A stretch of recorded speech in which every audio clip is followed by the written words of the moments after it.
how effective is return on capital as a trading indicator? How effective do you think it is? ROC? ROC. A lot of people like to talk about ROC. Always talking about return on capital being the paramount thing to trading. What do you think? I'm going to say it's kind of subjective. I think it could be subjective. Again, it's a number, it's a calculation, so I feel like it could probably be subjective. I think you got to use it in the right way. Okay. Well, let's see if we're going to use it in the right way here, or how you can use it in the right way here. How effective is return on capital? In option trading, return on capital, ROC, is determined by dividing the net profit loss, so we're talking about P&L, by the required capital, which is represented by the buying power reduction. Now, again, your buying power reduction is going to be completely different in an IRA account. We're talking about margin accounts here, and it's going to be different in a portfolio margin account too. So the same trade in a margin account can have significantly less buying power in a portfolio margin account. And that's why we talk about, portfolio margin. If you can have an account that's over $150,000 to $75,000, over $150,000 to $175,000, and you maintain that type of balance on there, you can use significantly less buying power when you make the same trade, especially if you have some uncorrelated positions like we talked about in some of the ETFs. You use significantly less. Some trades you can put on an SPX that use relatively no buying power. Anyway, traders, where was I? By the buying power, which is represented by the buying power reduction. I'll go to the next sentence. I'm sorry. Traders utilize ROC, return on capital, to assess the efficiency of capital utilization in potentially profitable trades. So what is the ROC threshold in option strategies, such as those involving SPY, that makes a position more or less attractive? Next slide, please. All right, so we're looking at currently the 45-day, one standard deviation, SPY Strangle, max return on capital is 8% as of 11/21. Now that was 4 days ago. Volatility is higher today, but not as high as it was 4 days ago. But what is the historical content of this level? Like, is 8%, is that high or low? Does it mean anything to you?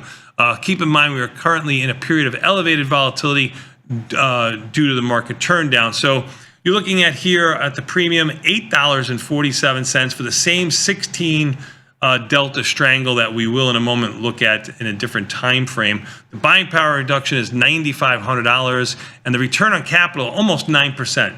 That's a decent return on capital, actually a quite good return on capital. And this is likely a margin account, right? This is a margin account for sure, for sure. Next one, please. All right, the study. To examine this, we will study of selling one standard deviation SPY 45-day SPY Strangle. Okay, we're looking at 2013 to present. Typical management here, managing at 21 days till expiration. And we analyzed average premium received, the buying power reduction. Remember, when the product was smaller in 2013, you're going to use less buying power than when it's higher at or near all-time highs as we are now.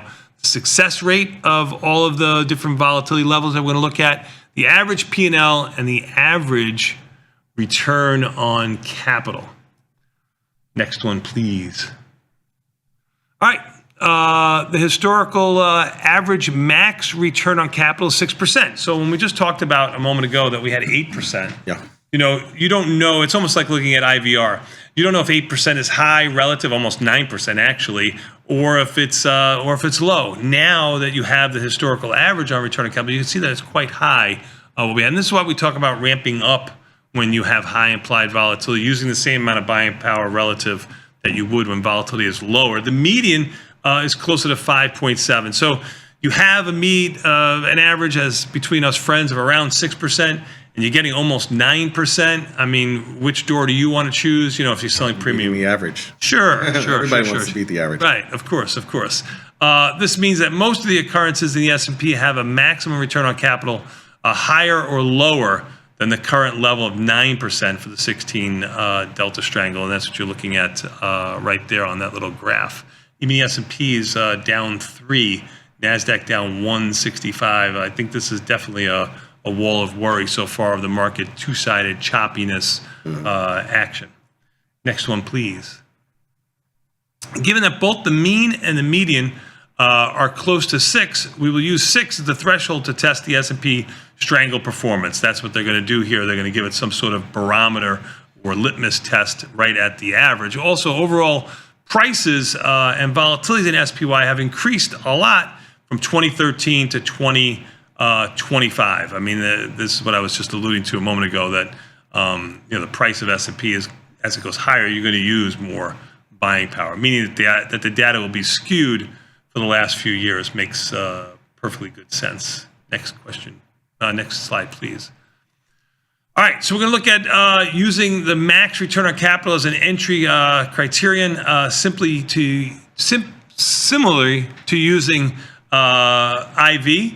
We can receive higher premiums while committing a similar amount of capital. But how does that impact trade performance? So we got the max return on capital at entry level here, greater than 6 and less than 6. You look at your premium, $2 to $5. Meanwhile, your buying power is, amongst friends, is about the same, right? I mean, 4,800, 4,900 to 5,100. Look at your return on capital, 4.4% to almost 10%. Again, just kind of looking at the same thing about how we say, and always get a lot of pushback on it, especially in the beginning of Tasty, not so much now, as people have been around 15 years doing this, kind of realize, you don't run away from volatility. You embrace it in a way that you can, not ramp up, but use your capital in a efficient way. And we just showed you on the previous slides, you don't get the opportunity all the time. I mean, it doesn't stay elevated super long, right? Outside of very, very volatile year 2008, 2020, doesn't stay that elevated very, very long. That's right. That's right. You're 100% correct. Next slide, please. All right, so we're going to look at max return on capital at entry here. When we initiate trades, only when the potential max return on capital exceeded the historical median, we observed significantly higher P&L. I mean, I think that's stating the obvious there, with a comparable win rate. That's the kicker.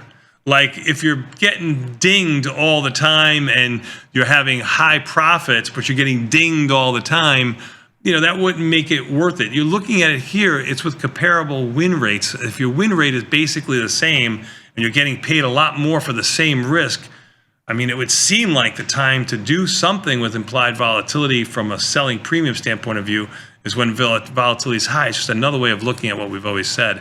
However, when we examine the VIX levels, the higher IV explains why trades entered with a return on capital over 6 tend to yield a better performance. Again, we're looking at higher than and lower than 6%, 75% to 78%. I mean, I know 3 percentage points is statistically significant. In my world, it's about the same thing. Look at the average P&L. I think that's the most telling thing, right? I mean, you can opt for the $40 number or the $37 number, or you can opt for the over $100, $110 number with VIX levels at 25 versus 15, and you've got a VIX of 21 right now. So you're somewhere in the middle of there. So if you think you missed the boat, you really haven't.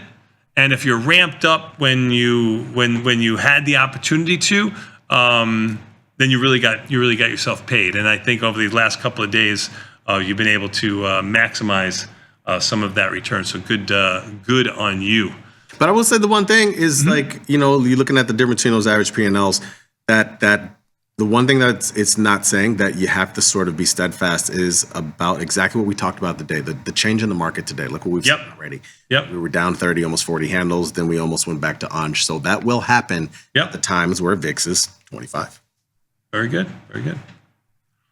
Next one, please. We're going to look at, from a long-term perspective, we found that the max return on capital of SPY Strangles is almost always positively correlated with the VIX. And those little white areas there is when it's not correlated. You can see here that it really is correlated. And I think some of the non-correlated moves are really small moves in volatility when the market, either is up a couple of handles or down a couple of handles at the end of the day, indicating that they serve a similar function as trading entry signals 100%. And you know me, I always try to key on /VX for looking at big moves when the market might stop those big moves or start those big moves or end a big move. I think /VX, VIX, whatever you want to look at. I prefer /VX, but whatever one you look at really helps with the overall market. That's a great chart. Let's get to the correlations, and we'll get to the market here. Strangles entered when return on capital was above the historical median, show higher P&L while maintaining a similar win rate. I think that's the big takeaway of the whole story here. You don't have to work as hard and you make more money, right? I mean, that's what we're all looking for here. Now, you can put on Strangles with elevated implied volatility, and volatility goes even higher, right? Yep. That's always the quandary here. You never catch the top and the bottom, but if you're consistent with your entry, I think you catch it most of the time, and I think that's the real takeaway here. ROC isn't a true driver. Elevated implied volatility boosts both return on capital and performance. Trades with return on capital above that 6% outperform, mainly because IV produces richer premium and more favorable conditions for premium sellers. You couple that with, BTFD, and you have nirvana, right? If you were inclined to do that, or you lean with a little bit of delta if you have the intestinal fortitude, where you sell a put that's a little bit closer in a product like SPY or IWM, you sell a call further out of the money, you actually be leaning delta neutral on a trade like that, or you can lean a little bit delta long if you want to, or you can take advantage of the skew. I mean, the world is your oyster at that point when you have high implied volatility. When we have VIX around 14, 15, how hard it is to find premium selling trades. It really, you start going into products that you don't want to live in for a long time. You're just kind of doing them because they don't have the greatest of markets, but they've got good implied volatility. So you're trying to make something happen. Yeah, it's picking up pennies in front of a steamroller. Yeah, for sure.